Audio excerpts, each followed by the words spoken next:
Bonjour, au cours de cette vidéo, je vais vous présenter la notion de flot maximum avec quelques définitions. Ensuite, je vais présenter l'algorithme de Ford et Fulkerson. Le problème de flot maximum consiste à trouver dans un réseau de flot un flot réalisable depuis une source d'origine vers une destination donnée qui soit maximum.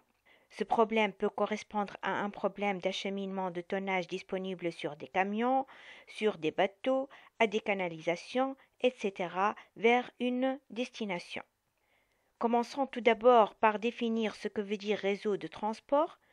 Un réseau de transport est un graphe orienté sans boucle où chaque arc est évalué par un nombre positif CU appelé capacité de l'arc, noté R. Ce réseau comporte un sommet S sans prédécesseur, appelé entrée du réseau ou source, et un autre sommet P sans successeur, appelé sortie de réseau ou puits. Donc, dans un réseau de transport, il faut avoir une source et un puits. Le but est d'étudier et optimiser le déplacement d'une certaine quantité d'éléments dans n'importe quel réseau prédéfini. Exemple de réseau de transport, il y a les réseaux routiers, réseau informatique, réseau de transport en commun, réseau électrique, etc. Ça, c'est l'exemple d'un réseau de transport sous forme de graphe valué, où nous avons S comme une source et P le puits, avec ici, c'est la capacité de l'arc AB. Remarquons que le graphe est supposé antisymétrique, c'est-à-dire qu'il n'existe pas deux arcs opposés reliant deux mêmes sommets. Donc lorsqu'on a deux sommets qui sont reliés par deux arcs, il est préférable d'introduire un sommet fictif afin que le graphe soit antisymétrique. En effet, la condition d'antisymétrie est tout simplement nécessaire pour le bon fonctionnement de certains algorithmes. C'est quoi un flot? Un flot dans un réseau de transport associé à chaque arc U, une quantité FU qui représente la quantité de flux qui passe par cet arc en provenance de la source vers le puits. Un flot est conservatif s'il obéit à la règle de Kirchhoff-Ohne. Cette règle dit que la somme des quantités de flux sur les arcs entrant dans un sommet doit être égale à la somme des quantités de flux sur les arcs sortant de ce même sommet. C'est-à-dire il n'y a pas de perte de l'élément circulant à travers le réseau. Cette loi, on peut l'appeler aussi la loi de conservation. Prenons l'exemple du sommet A, on peut remarquer que la somme des quantités de flux entrants est égale à la somme des quantités de flux sortants. La somme, c'est égal à 10 et là aussi la somme est égale à 10. Un flot compatible, par contre, c'est un flot qui, pour chaque arc U, le flux que le traverse ne dépasse pas sa capacité, c'est-à-dire il faut que le flux de l'arc soit inférieur à la capacité de l'arc. Exemple de flot compatible, ce flot est conservatif. Pourquoi? Parce qu'il vérifie la loi de Kirchhoff. Prenons l'exemple du sommet D. On peut voir que l'arc ayant le flux 4 est égal à la somme des flux du des arcs sortants qui est égal à 3 plus 1. La même chose pour le sommet A, le flux entrant qui est égal à 8 est égal à la somme des flux sortants. De plus, ce flot est compatible puisque le flot qui traverse chaque arc ne dépasse pas sa capacité. Donc on peut voir que les flux sont inférieurs à la capacité. La valeur de ce flot est égale à 10. Donc 8 plus 2, c'est 10. Et là, 9 plus 1, c'est 10.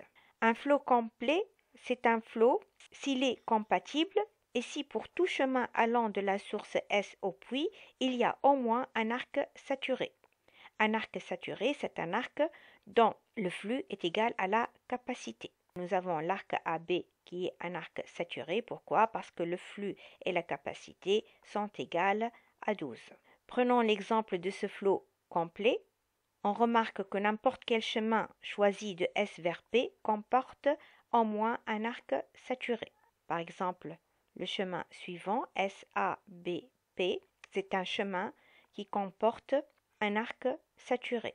De même, pour le chemin suivant, donc CDBP comporte deux arcs saturés qui sont AC et DB. Le flow maximum, donc c'est un flow qui est compatible et il possède la plus forte valeur du flow parmi tous les flows compatibles. Donc ici c'est un flow maximum vu qu'on ne peut pas l'améliorer.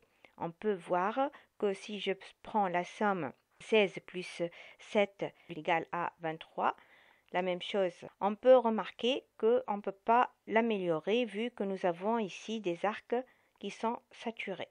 Donc, il est à remarquer que dans un même réseau de transport, un flot compatible n'est pas nécessairement complet et un flot complet n'est pas nécessairement maximal. La question qui se pose maintenant, comment trouver le flot maximum de la source S vers le puits P? Pour ce faire, il faut recourir à l'algorithme de Ford et Fulkerson. Le principe de l'algorithme, c'est de partir d'un flot compatible dans le réseau, par exemple le flot nul, puis l'améliorer jusqu'à obtenir un flot complet. Le flot peut être augmenté par une chaîne dont les arcs dans le sens direct n'ont pas atteint leur limite et les arcs dans le sens indirect ont un flux non nul qui les traverse. Avant de commencer par présenter les étapes de l'algorithme, il est nécessaire de définir ce que veut dire chaîne améliorante ou augmentante. Donc une chaîne est dite améliorante ou augmentante si pour tout arc U direct, le flux est inférieur à la capacité de cet arc. Pour tout arc U indirect, le flux est strictement positif.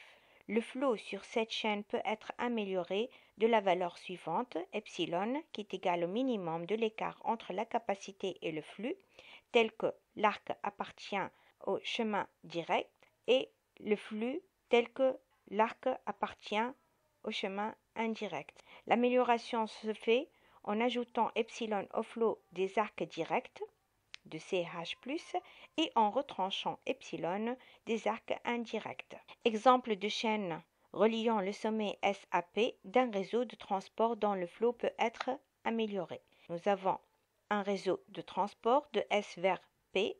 On a un chemin composé des arcs directs et on peut remarquer qu'il y a un arc qui est indirect. Donc, il s'agit d'une chaîne. On peut voir que les flux des arcs directs sont inférieurs à la capacité et le flux pour l'arc indirect est strictement positif. Donc, on peut dire que cette chaîne, c'est une chaîne qui est améliorante. Comment améliorer cette chaîne? Il suffit donc de calculer l'écart entre la capacité et le flux de chaque arc et prendre le minimum entre ces écarts-là et le flux correspondant à l'arc indirect. Donc le minimum entre 8, 4, 11 et 5 est égal à 4. Donc cette chaîne peut être améliorée par 4. Voilà donc la chaîne après avoir été améliorée. On peut remarquer que nous avons ajouté 4 pour les arcs directs et on a retranché 4 pour l'arc indirect. On remarque aussi que la loi de Kirchhoff reste vérifiée au sommet B suite à l'ajout à la diminution de 4.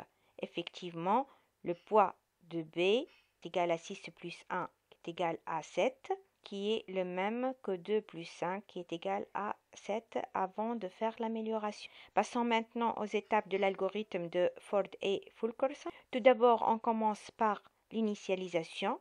On va marquer le sommet S, poser les chemins directs et indirects par l'ensemble vide. Fk c'est égal à 0. S prend le sommet marqué et K égale à 0. Ça, c'est l'étape d'initialisation. Ensuite, on va rechercher la chaîne améliorante, soit S l'ensemble des sommets marqués et X appartient à grand S. On va marquer le sommet Y qui est successeur de X, tel que le flux est inférieur à la capacité. On va poser alors CH+, qui contient tous les arcs directs.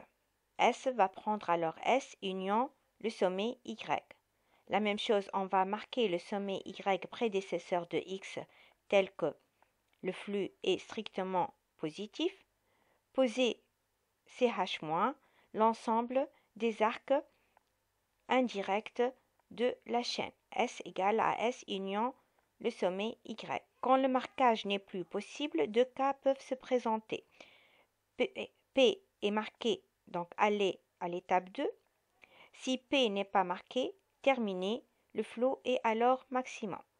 Concernant l'étape 2, on va passer à l'amélioration de la chaîne améliorante obtenue, qui est composée à la fois des chemins directs et indirects de S à P. Pour améliorer le flot, on va alors calculer le minimum entre l'écart entre la capacité et le flux des arcs directs et le flux FU des arcs indirects. On va définir alors le nouveau flot tel que FK plus 1 va être égal à FK, le flux de l'étape précédente plus l'écart pour tous les arcs directs. Par contre, FK plus 1 va prendre FKU, le flux, moins l'écart pour les arcs qui sont indirects. Le flux va rester inchangé pour tout arc qui n'appartient pas à la chaîne. Effacez les marques sauf S et ensuite aller à l'étape 1. Prenons l'exemple d'une usine à gaz qui alimente une ville par l'intermédiaire d'un réseau de distribution. On peut voir que les chiffres entre parenthèses représentent les capacités de transport. Quelle est alors la quantité maximale que peut écouler l'usine? Pour ce faire, on va commencer tout d'abord par l'initialisation. On va marquer le sommet G par plus. Les chemins composés par les arcs directs et indirects va être égal à l'ensemble vide. Fk égale à 0. S prend le sommet G et K égale à 0. On va commencer bien sûr avec des flux qui sont nuls. On va maintenant passer à l'itération 1 en choisissant les sommets qui sont les successeurs de G.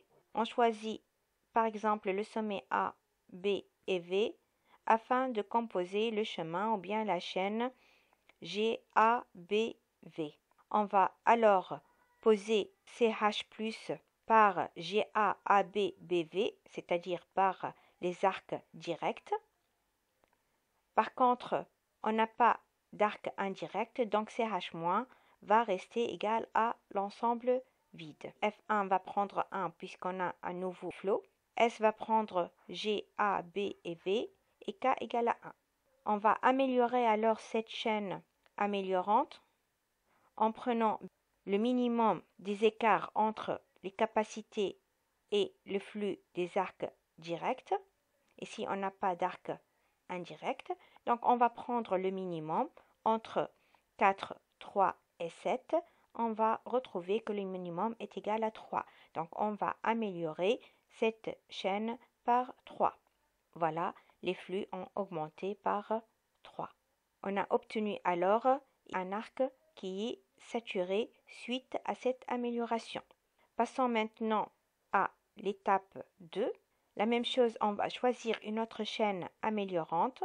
On va marquer les sommets de cette chaîne par plus. Donc cette chaîne, c'est G, C, B, D et V. On va améliorer cette chaîne en prenant l'écart entre la capacité et les flux de chaque arc. On remarque que le minimum est égal à 5. Donc on va améliorer cette chaîne par 5. On obtient deux arcs qui sont saturés. La même chose, on va choisir une autre chaîne améliorante, par exemple celle-là, en marquant C, B, D et V. Voilà, donc ça c'est la chaîne améliorante. On peut remarquer que dans cette chaîne, il y a des arcs directs et des arcs indirects. On va améliorer cette chaîne en prenant le minimum entre la capacité et le flux. On peut remarquer ici que l'écart du premier arc c'est 1, 4, 4 et pour le flux négatif c'est 5. Le minimum entre ces écarts-là et le flux de l'arc indirect est égal à 1. Ce qu'on va faire, on va améliorer alors la chaîne, on va ajouter 1 pour les arcs directs et retrancher 1 pour l'arc indirect. On obtient ainsi le flot numéro 3. Passons à l'itération 4, on va remarquer qu'on ne peut pas améliorer ce réseau. Il n'y a plus de chaîne qu'on peut marquer. On peut remarquer que V n'est pas marqué. Le flot obtenu est alors un flot qui est maximum vu qu'on ne peut pas avoir d'autres chaînes qui vont nous permettre d'aller de G vers V. Nous avons des arcs qui sont saturés. Le flot, il est de valeur alors 9. 6 plus 3, 9. La même chose, 5 plus 4 égale à 9. La valeur du flot maximum est égale alors à celle des flux sortants ou à la somme des flux entrant au puits. Remarquons que pour accélérer le processus de résolution du problème de flot maximum, il est possible de démarrer avec un flot au jugé. C'est quoi un flot au jugé? C'est un flot qui consiste à envoyer une matière à partir du sommet S et de la distribuer sur le réseau tout en essayant de respecter la conservation de cette matière en chaque sommet. Ensuite, on essaie de rendre ce flot complet. Une fois que nous avons obtenu un flot qui est complet, on peut appliquer dans ce cas-là l'algorithme de Ford et Fulkerson en prenant le flot au jugé obtenu comme flot de départ au lieu de supposer que les flux sont nuls. Passons maintenant à la notion de SP coupe. Donc, dans un réseau R, une coupe est un ensemble d'arcs déconnectant la source du puits. Elle est définie comme une partition de l'ensemble des sommets en deux parties disjointes. L'une notée grand S qui contient la source, l'autre notée grand P qui contient le puits. Telle que la réunion entre les deux ensembles va nous donner l'ensemble des sommets X. L'intersection va être égale à l'ensemble vide, tel que petit s, la source doit appartenir à grand S et le puits doit appartenir à l'ensemble grand P. Passons à définir quelques notions. Donc, c'est quoi la capacité de la coupe? La capacité de la coupe, c'est la somme des capacités des arcs ayant leur sommet de départ dans S et leur sommet d'arrivée dans P. Le flux de S à P dans un flot, c'est la somme des flux pour tous les arcs appartenant à S fois P. La coupe minimale, c'est une coupe qui a la valeur minimale que les autres coupes. Effectivement, dans un réseau, il existe au moins une coupe minimale. Cette coupe minimale peut être trouvée après avoir trouvé le flot maximum. Donc, on ne peut obtenir la coupe minimale qu'après avoir déterminé le flot maximum. Une coupe minimale constitue alors un goulot d'étranglement au réseau de transport. Essayons de vérifier ces notions-là. On peut voir qu'on peut obtenir pour cet exemple deux coupes. Ça, c'est la première coupe. Et ça, c'est la seconde coupe. C'est-à-dire les coupes ici, elles coupent les arcs qui sont saturés de manière à obtenir deux ensembles, un ensemble qui contient la source et un ensemble qui contient le puits. Prenons par exemple cette première coupe. On peut observer que nous avons deux ensembles. L'ensemble qui contient la source, qu'on va le noter par grand G, puisqu'il contient la source G, et un autre ensemble qui contient le sommet ou bien le puits V. On peut remarquer que la réunion de G union V nous donne l'ensemble des sommets du graphe. L'intersection, bien sûr, est égale à l'ensemble vide. Cette coupe, elle est considérée comme minimale vu que sa capacité est égale à 6 plus 3. Nous avons deux arcs dont l'extrémité initiale appartient au premier ensemble et l'extrémité finale appartient au second ensemble. 6 plus 3 égale à 9. La même chose si on prend la seconde coupe, on peut remarquer que nous avons deux ensembles, l'ensemble qui contient le puits et l'ensemble qui contient la source. Et la valeur de cette coupe est égale donc à la somme des flux des arcs dont l'extrémité initiale appartient au premier ensemble et l'extrémité finale appartient au second ensemble. Donc la somme des flux va être égale à 5 plus 3 est égale à 13. On peut voir que cette coupe n'est pas de valeur minimale vu qu'elle est supérieure à celle de la première coupe qui est égale à 9. Remarquons que la valeur des flux de la coupe 1 est minimale et elle est égale à sa capacité 9. Donc, lorsque nous avons une coupe minimale, on peut remarquer que le flux est égal à la capacité, qui est égale à la valeur du flot maximum. La valeur de cette coupe est égale à 9 et la valeur du flot maximum est égale à 9. 5 plus 4 égale à 9. Donc, le théorème du flot maximum coupe minimum, pour tout graphe orienté, tout couple SP de sommet et pour tout vecteur de capacité positive, la valeur maximale du flot de SAP est égale à la capacité du couple minimal séparant S de P. Et merci pour votre attention.